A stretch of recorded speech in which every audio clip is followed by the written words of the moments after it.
And Prasar Bharati, special correspondent Vinod Kumar now joins us from Dubai with an update on the story. Vinod, why is the UAE leaving OPEC and OPEC plus groupings? Well, Mark, UAE is a long-standing member of OPEC, having joined in 1967 itself, even 4 years before the founding of the nation. And the UAE was founded on 1971. For nearly 6 decades, UAE, alongside with Saudi Arabia, Kuwait, and Iraq, was a central pillar of OPEC.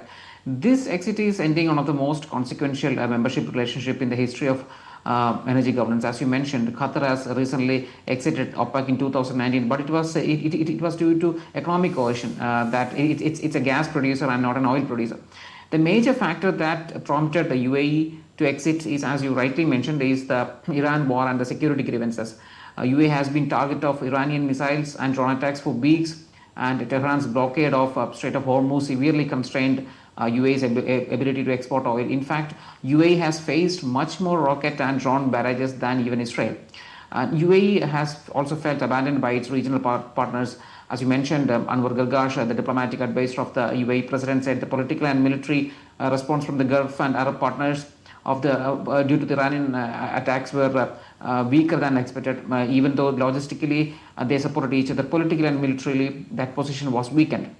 And second is the economic factor. UAE has stated that it has desires to increase the production from 3.4 million barrels to 5 million barrels by 2027. Currently, they stand at 4.85 million barrels per day, but due to OPEC quota restrictions, they are able to export only from 3.2 to 3.4 million barrels. So this had given a lot of spare and idle capacity to UAE.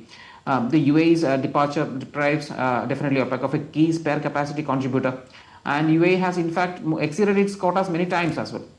And the most important thing is the leverage for UAE. The non-oil economy now accounts around 75% of the UAE's GDP, giving Abu Dhabi enough economic cushion. Even if you consider Dubai itself, Dubai is dependent upon oil for only 1% of the GDP. Most of its revenue comes from finance, logistics, tourism, and other activities. Right. And the other thing that prompted immediately is the Trump factor. This exit also is a definitely win for Donald Trump, who used to say that the OPEC is ripping off the rest of the world by reducing the capacity, increasing the prices. So Trump has already linked the US military support to the Gulf with the oil prices. So when you analyze all these factors, it's a culmination of years of disagreements, especially with Saudi Arabia and with the wider oil interest across the world. So these are multifarious inputs that culminated in this decision for UAE. Also, Vinod, what does this imply then for the global energy supply chains, already under strain because of the West Asia conflict? Yes, due to the West Asia conflict, the Strait of Hormuz is currently blocked, and only 7.5% of the capacity is being used. UAE, in fact, accounts for roughly 4% of global oil production, with, as I mentioned, current capacity of 4.85 million barrels per day. But it has been producing 30% below because of the OPEC restrictions. Now UAE is having independence from May 1st onwards. This independence remove that ceiling.